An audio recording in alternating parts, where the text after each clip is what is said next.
right, welcome, Blockheads. This is episode 93 of Business on the Block. It is September 11th. Today marks a solemn day of remembrance for those in the United States due to the tragic events of September 11th, 2001. So as we begin today's show, we're going to pause a moment to honor the memory of those lost, and we extend our thoughts to the victims of terror worldwide. May we all continue to strive for a more peaceful world. On the business side of things, today we're going to tackle AI phones and AI radios. This week, Apple's new iPhone is here, but the AI piece may not be. Big firms like Deutsche Telekom are betting huge on blockchain, and a Grammy-winning musician is launching an AI radio station that could redefine how you listen to your music. We'll explain what all this is, what's happening, and how it will impact your business. Business on the Block is your weekly insight into the digital business revolution. I am joined, as always, by my lovely co-host, Michelle Peterson-Clark. Hi, everyone. And Mike Neubauer. Good morning. Good morning. I just want to make one quick comment on this day because, you know, for whatever it's worth, wherever you were, you sort of remember where and what you were doing. And, you know, in my experience, I was there. I do know people who were in that scenario and died on that day, and cops, firefighters, I always salute you. I thank you for everything you've done. And here we are 23 years later, and, you know, still you hear stories about somebody who was halfway around the world, who knew somebody, who knew somebody, who knew somebody that was involved in that. So this day lives for all of us. And I just wanted to take a moment and say my piece on it and thank all of those first responders who were running in the opposite direction to try to save as many people as they could on that day. I appreciate that, Mike. As a New Yorker, native born, and I was there as well that day. I actually will be in Manhattan tonight for business. So yeah, I echo everything of you, all that sentiment. First responders, amen. It's one of those things, really, isn't it, where you know, throughout your life, there are moments when you remember things that happened and where you were. And, you know, like I can remember when I was quite young, got up one day and my dad said the space shuttle blew up, you know, and so, you know, those sorts of things. And with this, we had been watching The West Wing, and there was an episode on, it was almost midnight in Australia, about 11:30 p.m. I think, and there was a news flash, and we saw that when the first plane had hit the town, we thought, oh my goodness, that's a terrible accident, you know, whatever. It was 11:30. We went to bed not knowing the scale of what would happen when we got up in the morning on the other side of the world. You know, it was an incredible thing, and you know, it gives me goosebumps even now talking about it. It was one of those defining moments. So for those in your life, this as a quick side story, the holiday season, these big corporations decorate their buildings for the holidays, as we all know, in the big cities. Prior to 9/11 in 2001, the World Trade Center used to have a giant sign that said peace. It was huge. They were maybe 10 feet tall, these letters, right between the two buildings in the plaza. And there's a famous photograph of it. It's a postcard. And every Christmas that makes the rounds. And the bitter irony of that. But what we can do is remember those who are fighting for peace and pray for those in the world who are facing difficulties. All right. I want to talk a little bit about business here. I'm going to take us to story number one. Apple came out this week, and it's not what people think. So Apple has Mark, can I just jump in for 1 second? We're not on Bolt at the moment, so can someone press that? What? Not that I can see no, anyway. That's fair enough. Someone can someone confirm that we're on? Because I don't think we are. Hold on. Let's see if that works. All right. So Apple add it by the edit thing. Yep. Sorry. Apple unveils their iPhone 16. Mike, your headline is hilarious. Apple's anticipated iPhone AI iPhone arrives September 20th. The iPhone 16 will be Apple's first iPhone with the Apple Intelligence. However, ChatGPT integration will not happen till October at the earliest. AI image generation will be even later. And Siri doesn't get its AI overhaul until 2025.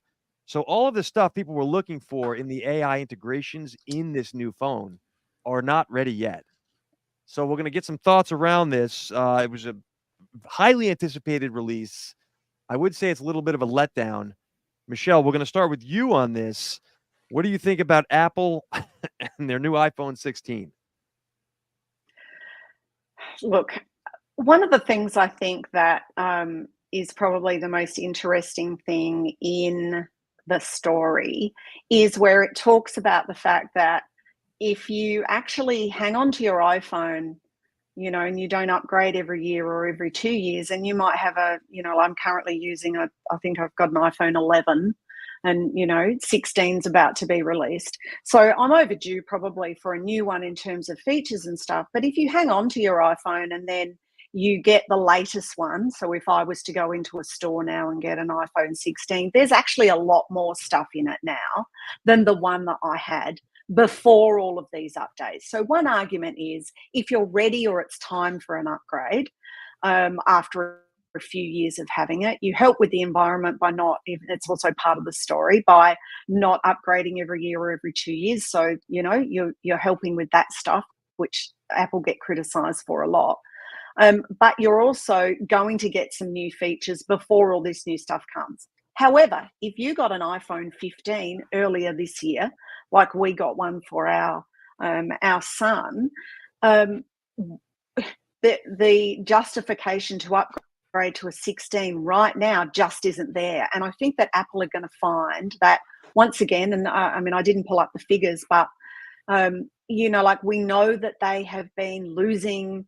Their sales have been decreasing over the last 12 months. And I'm not sure that this is going to be the boost that they necessarily hope it will until all the features are working. Based on this, you would go, okay, well, maybe I wait for iPhone 17 because they'll all be in there and it'll all be working properly, let's hope. Maybe it's one of those iPhone generations where people kind of skip it for a bit. Mike, what do you think about the new iPhone 16? I mean, I'm not an Apple guy, so I can care less, but there still is very much a cult behind this brand, and there still will be lines around the block for people to get it. There's one feature, and I scrolled down the article earlier just to highlight it. Guess what, guys? The camera button is now at the bottom. So, little things like this are justification to sell a whole new device and keep people under contracts with their providers. And, let's not forget about all the slave kids that make it. They need jobs too. So we need to keep rolling these things out every now and then. The AI integration and the lack thereof at this stage, I think, is only grounds for an essential update that may or may not be successful. Anything we know about Apple is that sometimes these updates, they cause a little bit more harm than good. So it's going to be interesting to see when they are ready to roll out some of the AI features and sort of force that down people's throats. What that's going to do to the overall, I guess, battery life, the overall functionality of the phone. All of this is sort of yet to be seen. Look, whenever something like this happens and, there are new features on the horizon, there's always people that are first in line, camp out for days. And those are the ones that have to get the remodeled version because of after they fix all the bugs on it. So we'll see where it all ends up. Is this a trend that's going to happen for all smart devices? I think we've spoken about that on many different shows on this. AI is here. They're going to shove it into our faces on all these devices, whether we approve, like it or not. So this is just the next reality of where technology is evolving. So I'm not going to. Can I just jump in before you talk, Mark, quickly? I think that this is probably also something we could think about is a lesson in marketing, in that Apple is a victim of its own successful marketing over the past 20 years. If you think about it, every year when they have their conferences where they, say what they're going to do when they launch a product, or they, upgrade, or they, provide whatever to the adoring public, as Mike would say. And, disclaimer, we are an Apple family too. We don't line up like you talked about, but we do have all Apple stuff. So what happens is the expectation of that they're always going to come out with something bigger, brighter, better is always there. Therefore, the reason why share prices decrease all the time after each of these events is because for the last couple of years, it hasn't been as stellar as when, say, the iPod was released, or then the iPhone, or the Apple Watch, all of that sort of stuff. So they have their marketing has been so good, the cult-like, as Mike said, is there. And therefore, what they are now can be a failure or a success of their own marketing success over these past few years. And so, unless they create something new, like, I don't know what's left. I mean, this phone does everything now, when we used to have 3 or 4 different things that it did, that we needed to have to do the same stuff. So, I can't see that, unless they start launching spaceships or something, I don't know, and sending people to the moon, what's left for them to invent that people are going to go, oh my God, wow, and the share price is going to skyrocket again? I don't know. That's similar where I was going to go with this, Michelle. I'm going to drill into that a bit. As a business program, I don't care so much about the tech. We'll talk about that some other day.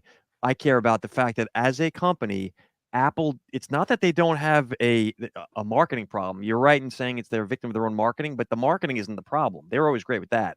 They really are the victims of a lack of creative vision in the C-suite. And this is not a shot at Tim.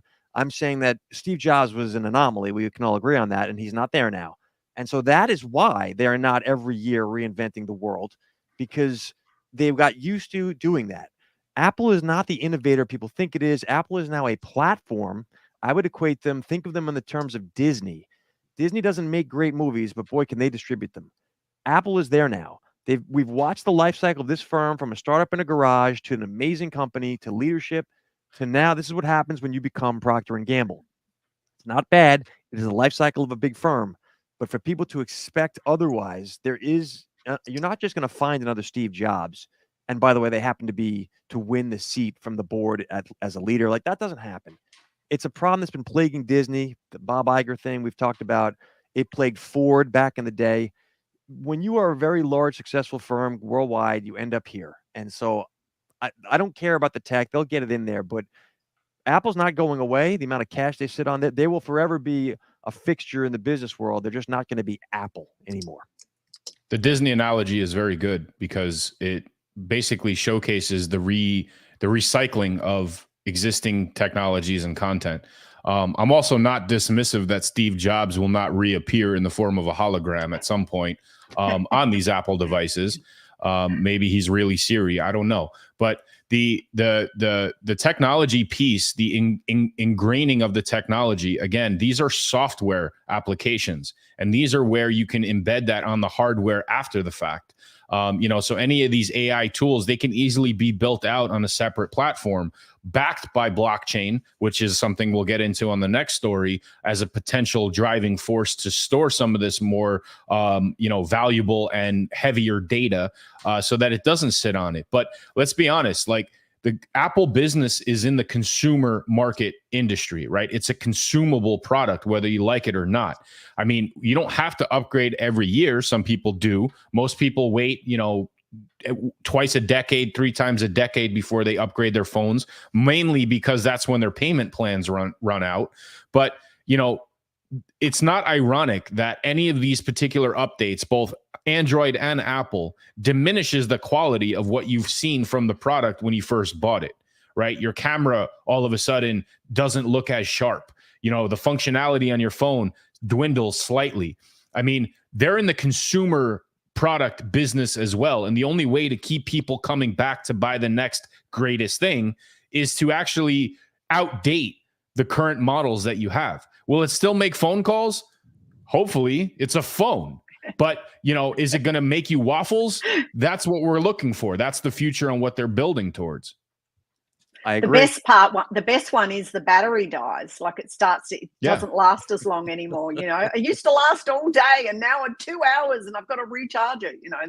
That's probably the biggest thing that makes people upgrade of all the things that can go wrong with it when you have it 3 or 4 years. All right, I'm moving us into story number 2, a little close to our blockchain roots.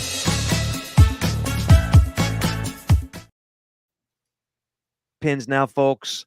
Lufthansa, Deutsche Telekom are launching a DPIN blockchain node. DPINs stand for Decentralized Physical Infrastructure. Basically, these networks use blockchain to decentralize physical computer systems like a data center, or think of it as crowdsourcing your hardware. On September 9th, Lufthansa and Deutsche Telekom launched DPIN blockchain nodes on a layer 1 blockchain called Peak. Their goal here is to verify transactions, secure the network, and provide ways to decentralize their current hardware costs. Anyway, the point where this is making the news because more enterprise firms now are adopting this technology. Lufthansa and Deutsche Telekom, obviously both German, massive companies. Thoughts around this one, Mike? We'll start with you as our blockchain go-to. So, the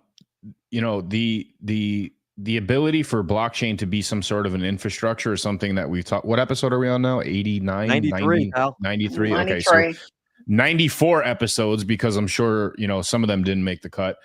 We've talked about how blockchain is going to be that infrastructure, the engine under the hood, so to speak, on the way that a lot of these things run. And it was just going to require somebody of significant investment and significant know-how in order to execute it. Now, is this the group to do it? I mean, they're clearly taking the necessary steps. That's a great sign. Is it something that I would have loved to see Amazon do? Yes. Not to centralize it, but because I know they have the infrastructure and the money behind it in order to make it work their way. This actually, believe it or not, may become a threat to something like AWS, where some of those data sets and information portals are now stored on these nodes and these blockchain type systems, rather than some cool air-conditioned off warehouse sitting somewhere in a remote location that is simply just draining the grid. So this is going to be a good product test. I'd be curious which industries really jump on this from the onset as far as leveraging their own internal operational infrastructure into some of these blockchain nodes. And I think really that's going to be the first test of it all. But once this thing is sort of in motion, I don't see the toothpaste going back into the tube. Michelle, what are your thoughts around this? So I spoke to my very smart software developer blockchain husband about this article before we came on to give me some, a bit of a clearer understanding. And the process itself, the decentralized nature of collecting and storing information isn't something that's new. I mean, certainly in the blockchain crypto world, we've had people that have been validators for particular tokens and those sorts of things. That's a decentralized way in which information is stored. One of the other things is, in a non-blockchain environment, so people can understand, something like flight radar, where what you can do is you can participate in that ecosystem by putting a tower on the top of your roof and connecting it to your computer, and the information you get of the planes flying around you feeds into the flight radar system, and everybody can see what planes are near you and where they're flying and all of that kind of stuff. But what this adds is the blockchain element, which we have been, as Mike said, been talking about, previously a lot as well, probably, as he said, since we started. So, I think that it's something that has been used and is being used in other ways already. So there is there's a proof of works, I guess you could say. But what this is adding is the blockchain element. And that's something that we have talked about a lot of wanting to have, wanting to see, and now it's coming to fruition. So as a quick background on for those who don't know, the three of us met at essentially a blockchain oriented event a couple of years back. So we've been talking about this. This is 92 episode, 3 episodes. We've been talking about this for years, basically. It's happening. Big companies are now entering the blockchain arena, not because it's cool, it's because it saves them money. In the old days, if you wanted a large infrastructure network, like a data center or whatever, you had a choice. You could pay up and build it yourself, or you could pay up and pay Amazon, AWS, or someone like that, Oracle. Now there's a third option. Optionality that big firms can go to would be you leverage a network that you can basically crowdsource from other people who get a small piece of the money, but it saves you money too. So to your point, Mike, this is definitely a threat to AWS. It's early. I don't think Amazon is in the cloud game. Amazon's also in the blockchain game. So it'd be interesting to see how this evolves. But I do say this is something that's going to be a problem for large enterprise firms that currently have a massive infrastructure and are paying either themselves or a firm like an AWS. That's where I would keep my eyes. Well, I would have loved to see Amazon, specifically AWS, take this route before, this group did, but who knows? Maybe they buy it out. It's all going to be relative about how the infrastructure, is upheld. But what I find very interesting, and after I gave my take on it before, it sort of dawned on me that no matter what, again, the one constant that we've always stated here is that blockchain is not going anywhere. It will become an integral piece of infrastructure in the technology world. It's just that powerful. Now, you can call it decentralization. There's ways to centralize blockchain as well. The whole point of it is that it's a different way to store data. It's a different way to extract data based around a particular timeline. And I think that's what the infrastructure really holds its value to, in not only accessibility, transparency, but also consistency, right? We're going to have the same file storage system, whereas, AWS may have several different iterations of the way their platform works. And if you don't like it, you're kind of stuck with their, policies and terms and conditions.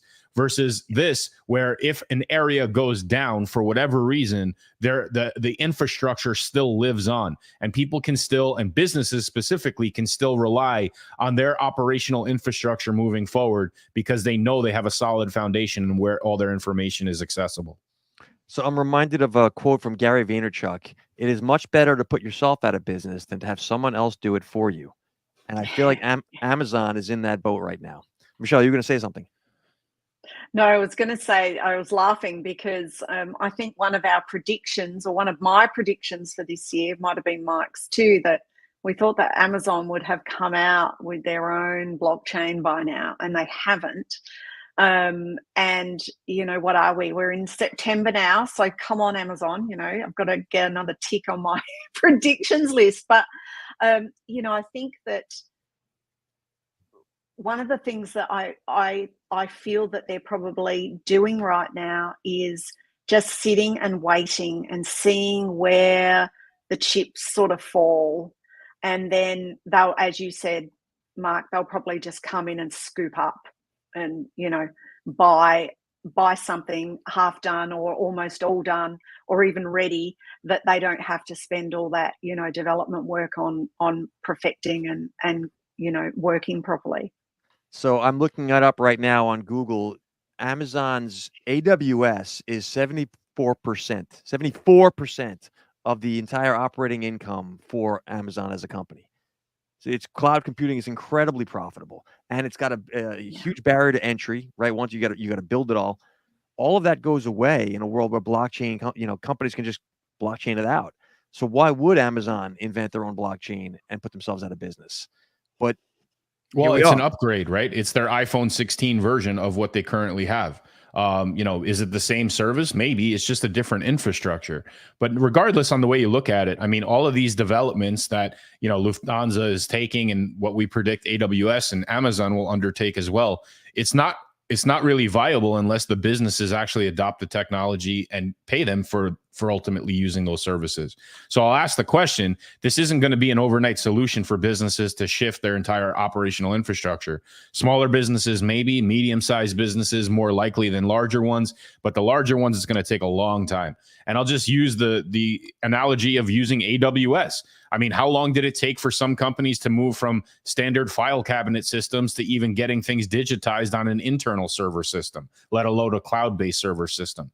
So COVID kind of accelerated that because, they needed the infrastructure for people working remote. But I don't see this happening as an overnight solution for this adaptation. And we're going to need that in order for the investments in these technologies to continue. As a guy who spent 30 years inside corporate investment banks, I can tell you there's still paper-based systems. It is shocking how not cutting edge those technologies are in the back end of those firms, the big firms. But that's only because of the level of trust of people within the system. Well, it's Wall Street. You can trust us. All right. Going to story number 3. Grammy artist and actor will.i.am is launching Radio FYI. This is an AI-powered music platform. Think of it as an interactive version of traditional radio.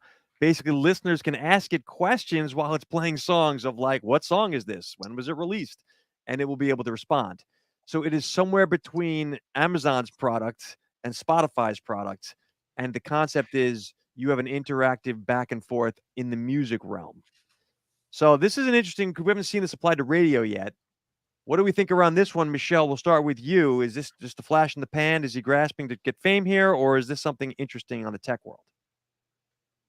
I think that it's interesting. I discovered, I think it was maybe late last week or sometime last week, that Spotify, I have my own DJ on my Spotify account now, and all I have to do is click a little button and he says, "Hi, Michelle, what would you like to listen to today?" Or he says, "Would you like me to play songs that you've played recently that you really like, blah, blah, blah." To which I clicked, and fantastic. I loved like everything that they played, either songs that are already in other playlists or things that are similar to what I had already played. So instantly I'm thinking, oh, that's a good song. Who's that? I like that one, etc. And then all I have to do is click a button and then tell it, if could you not play so much of this, but could you play a bit more of that? And it will reformat my playlists and the radio that it sends out to my Spotify account. I loved it. I thought it was fantastic. And I think that that's definitely the future of what is going to happen. Now, does that mean, let's think about it from a business perspective, does that mean that radio announcers are now out of work? Does it mean that you no longer have, Joe Smith doing drive time on, 5KWZ or whatever, a radio station, etc. I think that's where people have to think about, what does that mean? And, is it the end of the radio personality? That's an interesting point. I have thoughts on that. Mike, what do you think around what Will.i.am is doing? Well, first of all, I partied with this guy in LA. He's hilarious. So we had a great night that night. But Bubba pointed something out in the Bolt chat here. He says it sounds gimmicky, but maybe that's just me. Well, that's exactly where I was going with this. So get out of my head. Bottom line is, this already exists, right? This is in the form of an algorithm that exists on Shopify, Spotify, Pandora, any of these other types of platforms where you basically give it some sense of an input, and all of a sudden it provides you with the output. But I'm gonna kind of scoot this back to the era before, and we keep referencing Apple, before the iPods were introduced, and people had the ability to actually download digital songs and bring it wherever they wanted to. And I'm not talking CDs or cassettes. I'm just talking the digital version. I remember a world where I was in the car, had a CD on of, some musician or some album that I would listen to literally on repeat. And I remember taking the CD out or stopping the CD to turn on the radio and hearing the exact same song that I just played. And rather than, saying, hey, I just heard it, I'm going to shift gears, I actually turned the volume up because for whatever reason, subconsciously, I knew in my head, I am now experiencing this song with however many other people that are out there listening to that same radio station at that same time. And it was a different type. I enjoyed the song better. I enjoyed it more substantive. So does this create, that type of an experience, or does this once again push us deeper and deeper into our own little pods where, we're not sharing things with other people. We're sort of on an island on ourselves. And, I don't know what the answer is, but I agree. I think it's a very gimmicky type of sales approach. I think this is nothing different from a white label application of AI. And I would ask a more follow-up question with respect to the technology. What exactly is it learning? So I'll tell you, I agree with you about big concerts are more fun than smaller concerts for that reason. The excitement of being attached to other people in a shared event, it's a human thing. Second piece is, I recently had a conversation with my 16-year-old son, and I explained that a tried and true business model that's out there, and this will apply in a second. An entrepreneur builds the missing piece of a larger firm's offering, right? So this is something Spotify should be rolling out and isn't. And Will.i.am is going to basically eat their lunch right now because this is an incorporative piece that Spotify or someone like that can buy and plug it right into what they've got. And I think that's what he's doing. Now, obviously, I don't party with the guy like you do, Mike, so I don't know. But it was a fuzzy night. It is kind of gimmicky, I agree. But there is a demand for this. And so is it its own company kind of idea? No. But will it drive someone to buy this thing and he makes his bank? Yes. What's the drive for it? What's the demand for it? The So, fact that there's AI in Okay, the title? can I jump in then? So on Facebook in the early days, Facebook used to put pictures up of having dinner and whatever, and then Instagram came along and people put up pictures of having dinner and whatever, and Facebook bought them, right? Yeah. That's what this is about as well. So will.i.am says, well, I'm sick of waiting for Spotify to do this. I've got this idea. I'm going to create this. Someone like a Spotify or an Apple buy it, and they add it to their suite of things that they already provide for people. When Facebook famously tried to buy Snapchat and was declined, they ended up having to build the functionality themselves. They would have rather bought it, but they built it. That's what's going to happen here. So, Mike, to answer your question, go ahead. No, I was going to say, shout out to Mikey Pirro. I mean, he did this at that same event that we attended, right? He built the same infrastructure, not for songs, but for podcasts, where people who are listening to podcasts can literally pause it, ask a question at a particular time mark, and it would send that question to the podcast hosts. It may not be in real time that they respond like on the show, like we just did here with Bubba, but the show hosts would be able to interact with those users as if they were part of the show after it was aired. I actually want to comment on that, and this is not to toot our horn, but I do believe that live interactive piece that we try to bring is a differentiator, because in an AI world, I think the ability to connect with people in real time is going to become very valuable.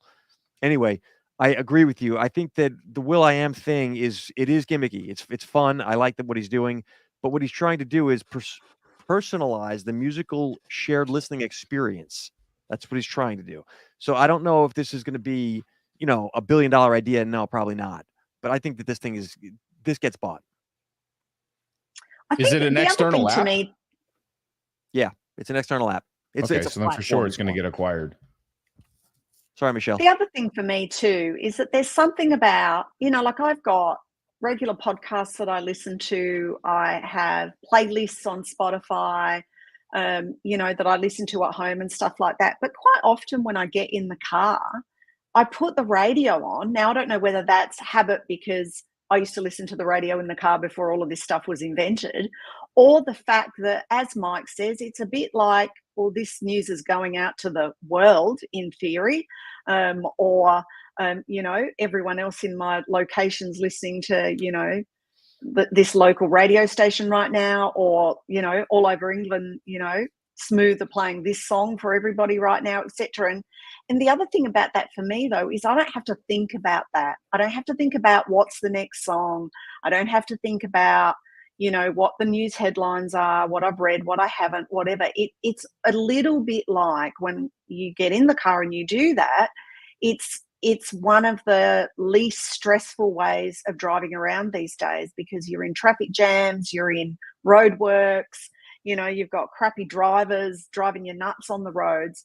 And the last thing sometimes, I do listen to podcasts quite often in the car, but sometimes I just go, you know what? I just want the radio. I don't want to have to make a decision about what playlist I put on or what podcast I listen to next. And there's that chance that you're sitting at a traffic light, and I guess you look to your right, we look to our left, and we see the guy that's jamming out to the same song. It's a different type of experience. All right, I'm taking us into the speed round here, where we're going to give you a quick rundown on the things that you need to know without the huge analysis we normally do.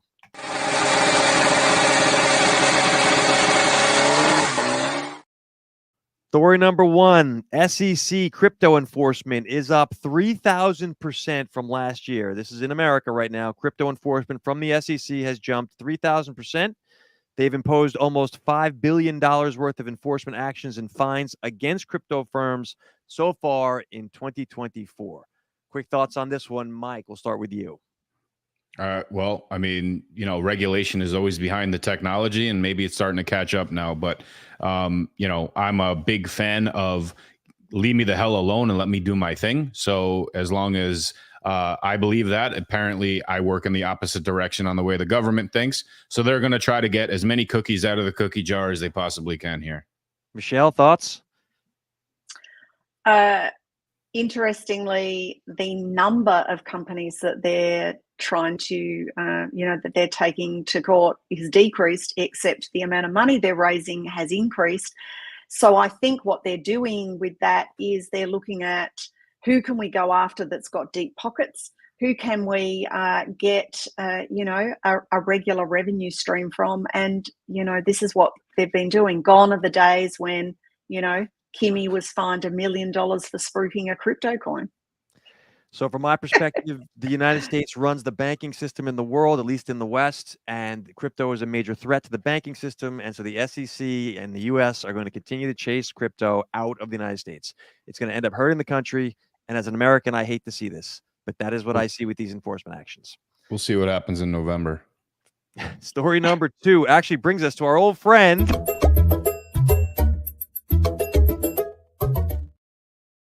Grab your tinfoil hats, my friends. It is Conspiracy Corner. This story is coming to us. The U.S. is targeting AI firms with reporting proposals. So the United States has recently proposed a federal rule mandating that AI developers share their technology development with the American government. Right? This is for your safety, by the way. Companies would have to provide details on their AI testing and other technical data. Obviously, developers are fearing that this might stifle innovation. So, Mike, we're going to start with you and your tinfoil shower cap. And congratulate him on his new tinfoil shower cap. Fantastic. I feel like the stove popcorn. I was going to say, dude, that's Jiffy Pop all the way. No, if you watched Grease, the movie, that's what it was like at the beauty school. The beauty school part in the. All right, well, let's hear from Pinky Tuscadero. What do you think about this whole AI proposal?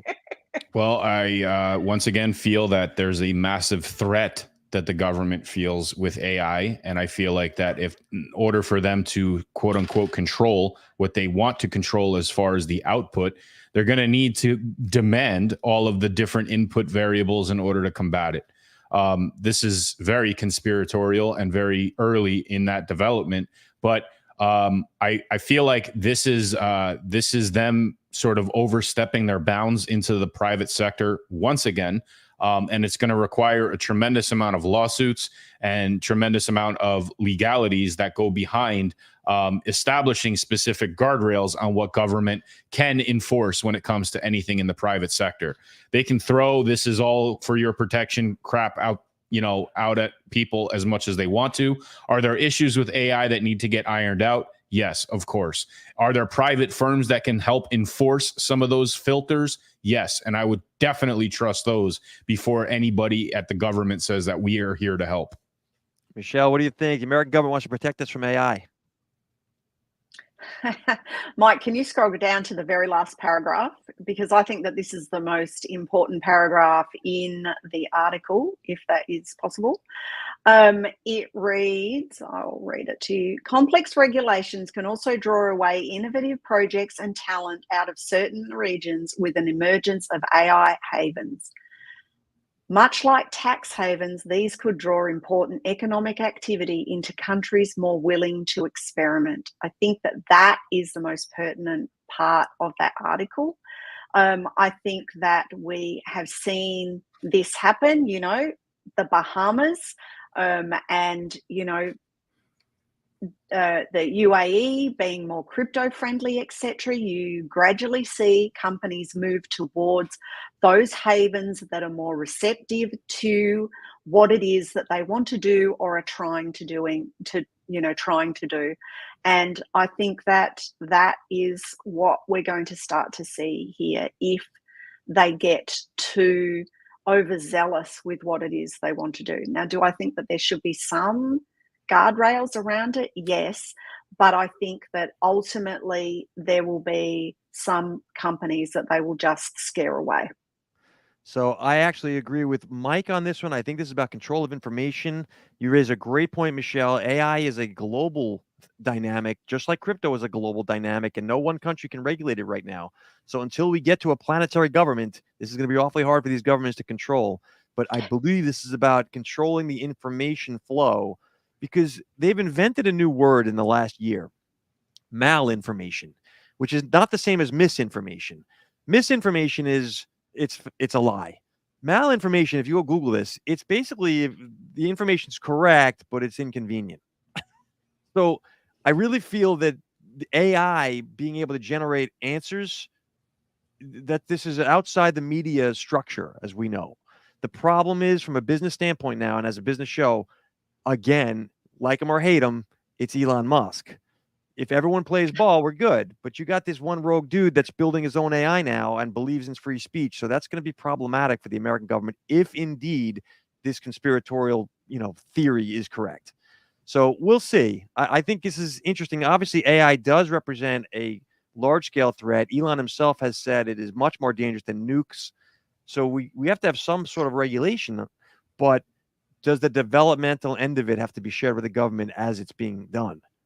We'll see. Well, you mentioned it's a threat to the U.S. It's a threat to all governments, and we saw what happened with Brazil, specifically with Elon, and the censorship of free speech due to the fact that there's the potential to manufacture narratives, which is what AI does. Right? It scotch tapes information around the internet. It puts it together. It is not truly a thinking model, which is another term I hate using because it gives some sort of a human characteristic to this technology that we're building. And that's another dangerous way to look at it. Again, this is a tool that has the ability to cut through human bullshit in real time. And I think that is the biggest threat that a government could face. Right. All right. Go ahead. Please. That's what the media is. Taking us to the next speed round story here, which I'll pull up for us if I can. Michelle spotted this one, and you guys should be aware MasterCard is going to be enabling non-custodial crypto spending in a new partnership. So MasterCard is partnering to launch a euro-denominated crypto debit card. Basically, you can spend your crypto from your self-custodied wallet with over 100 million merchants. Very interesting. Thoughts around this, Michelle? This is your spot. You can lead. Yeah, we have talked about this coming, haven't we? And MasterCard's a huge player. There's them and Visa and Amex, maybe Diners, but not so much outside of the US. But, they're a big player in this. The fact that they're testing this out, that they're trying to do it to see how it works, I think is a sign of things to come. Mike, what are your thoughts on MasterCard's non-custodial crypto spending? Does this now take crypto into the currency conversation? Well, I haven't taken my conspiracy hat off for a reason, but keep going. Me neither. I like the way this feels on my head. But there's always that debate about, is it a security or is it a currency? And, we've always made the argument here that it depends on the context. It could be both. It could be neither. But when MasterCard starts saying, okay, well, we're going to tap into that safety vault and use our credit lines to be paid back in cash or in this new form of crypto, they're taking a huge gamble that this is here to stay, number one. And number two, it is actually a medium of exchange for products and services. They're just the buffer that's in between right now. And look, there is a potential opportunity to enter crypto into commerce. This is a huge sign for, just merchants and capitalism in its very nature. This removes a lot of the fiat type barriers that are only controlled by government entities. But the argument is that you still have to get the crypto somehow. Is there going to be a time when people can just sort of rely on getting paid in crypto and therefore exchange goods and services on the crypto that they earned for those services, basically getting paid in the form of crypto and, transacting their day-to-day existence in crypto? Well, what does that do to government-run economies at that point? I think that MasterCard taking this risk is going to have a lot of pushback from certain countries, certain governments, but ultimately it's once again proof that this technology is sort of here. All right, I got to remind you guys, this is speed round. I was about to say that. My take quickly is that you said this. These are your words, Mike. I couldn't have said this better. They are the buffer that's in between, aka the middleman, right? This is back to the crypto is supposed to be no middleman situation here. That's why we have this in the first place. And MasterCard is inserting themselves into it. I think it's a risk. They're going to lean on government enforcement clearly to try to help them out down the road, but they're trying to get themselves into the process. All right. If you can't beat them, join them. Right. I think we have one more story to hit, which is not going to be conspiracy here. So I'm going to I don't think that was a conspiracy at all, which is why I took my crown off. Well, MasterCard being in the middle, anytime you've got the traditional finance folks in the crypto world doing things where, like, there's a reason they're there. Why do I get yelled at for speed round? Well, I'm just reminding us. We're supposed. I was reminding us too. We had one more speed round story to hit. I'm going to lean on my co-host. What was our last? Was it the Klarna one? Strawberry. Oh yeah, right. So this just hit the tape for those who didn't know. And the super intelligence. Yeah. So let's do that one first. For those who aren't aware, you got the story. Great.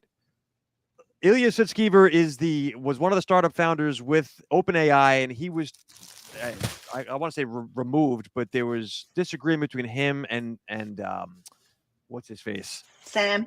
Thank you. Sam Altman, about whether or not they were developing this thing safely. And so he ended up leaving, starting this company, and now he's raised $1 billion to oppose what OpenAI is doing with a safer version of AI. This kind of ties in to the government thing about regulating it. But anyway, what do we think about Ilya's $1 billion capital round raise? Michelle, we'll start with you. Incredible, isn't it? It was their website was just a letter written by him, or their website is a letter written by him, raised $1 billion. He obviously knows what he's talking about. They will raise a lot more. I don't know how necessarily or not it will be different in terms of what OpenAI are doing, but I think that it's a sign of the fact that there are still people who are prepared to put money into AI. Perhaps they miss the Microsoft, OpenAI, Amazon, sorry, what am I saying? If they miss the train already that has gone with the investment, maybe this is them saying maybe we can still latch onto something that might go somewhere. Mike, what do you think about $1 billion raised? I mean, I would like to ask one of these AI platforms, when you sort of compile everything over the past however many years, 5, 6, 7, 8 years, how much money has been poured into the development and the infrastructure behind AI. I would sort of guess that it rivals most countries in what they spend or produce on an annual basis. The amount of money that's flowing into this technology is mind-numbing. And I guess the question I would like to know is, how much advancement are we talking about? Or is it just recycling and remanufacturing the same stuff, right? I can go out and raise $1 billion and create the J phone, and then sell the J phone versions 1 through 16. Am I going to have as much success? No. Is it the same product? Yes. So I don't know how much of this is really just flooding the market with the type of technology, but it's an enormous amount of capital that's being entered in here. And at some point, there's got to be a return on that, whether it's acquisition, whether it's some sort of a monetization in the form of selling that data that's used in the inputs for advertising. This is around the corner. The currency behind all of this investment, believe it or not, is still data. I got 2 thoughts on this real quickly. Number one, Michelle's right. The train left the station for the investing community. They missed on OpenAI. They want in. This is why they raised $1 billion. Number 2, I'm going to use the example of Coinbase and Binance. Binance gets in trouble with the government, gets kicked out of America. Coinbase is kind of the adopted child for crypto exchanges here in the States. Heir apparent. Right. So you're going to have the same thing where the government wants to regulate AI, and they've got now a firm that is trying to build a safe AI. It becomes the government's inside, firm, if you will. Whereas OpenAI is not going to play ball, or certainly Elon's not going to play ball. And so this becomes an ally of the United States government downstream, is my guess. All right. Yeah, I think that, they're 3 months old. They raised $1 billion. They have no product currently. I think it just makes a sad indictment for those people that have been trying to raise funds for a long time. And when that happens so quickly, it's pretty sad. Final story. We get credit, by the way, sometimes for us being on top of stuff. And this just came out this morning. So for those who aren't aware, ChatGPT is going to get an upgrade in 2 weeks. OpenAI is going to release their strawberry reasoning. This is basically a reasoning-focused AI model. They're going to integrate this again into ChatGPT. It has the ability to think before responding, which is how it's different from what's currently out there. And so it's going to be text only, no images at the start, but basically you're going to get a better response, or so they say, in 2 weeks from your ChatGPT. Mike, we'll start with you on this. What do you think? Well, I just mentioned in the last story that, humanizing this technology is always dangerous. But I also feel like behind the Wizard of Oz curtain, there are still a tremendous amount of fingerprints that can think for this technology and providing its output. And I really feel like we're going to have some of those biased responses, not accurate responses, not factual based responses, but more opinion based on the fact that it does have this thinking capability. Just because it takes longer to generate the response doesn't mean it's going to be better. Michelle, what are your thoughts on the new version coming? Open the pod bay doors, Hal.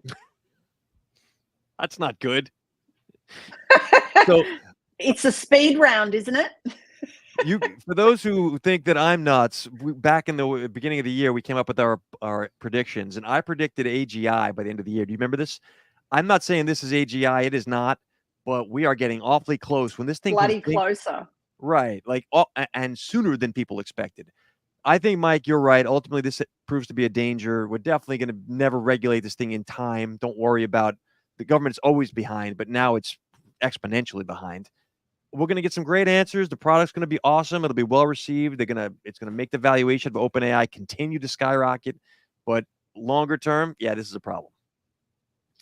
All right. Yeah, and I think that, governments and regulators and probably humans are going to be playing catch up for the next millennia with this stuff.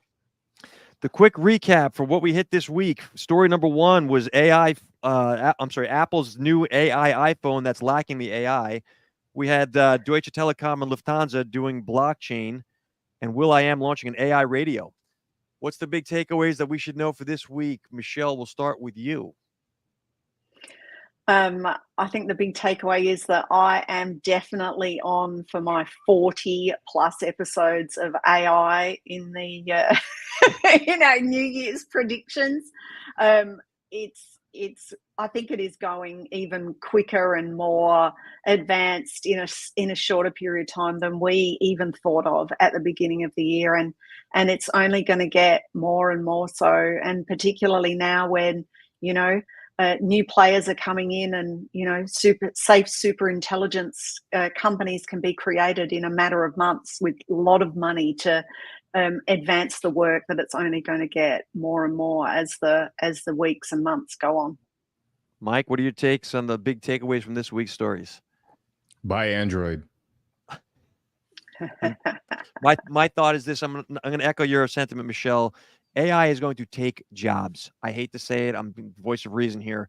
These companies, we've already seen this. For those who didn't see the news on Klarna, they're laying off their sales force. Companies, AI is advancing so rapidly and becoming so good, and it's going to be on your phone. It's going to drive entrepreneurship out of necessity. I think people are going to be put out and have to start figuring out how to make money. That's my take. All right. So this is Business on the Block, comes to you every week. This is your digital business revolution insight. We try to give you the take on what's happening in AI, blockchain, digital media. The goal here is that this is a world that's evolving so quickly. There's no place to get a good conversation of insight around what does this mean. Like, it's great that all these things are happening, but how does it matter? So we try to have a conversation weekly. We appreciate the support and the folks who contribute. We get a lot of feedback, especially from the Bolt Nation. Shout out there. We are here every week, Wednesday morning, 9:30 a.m. Eastern time. We'll be back again next week, same time. Final thoughts, Mike, Michelle? Follow us on Threads. Bye. Thanks, everybody. See you soon.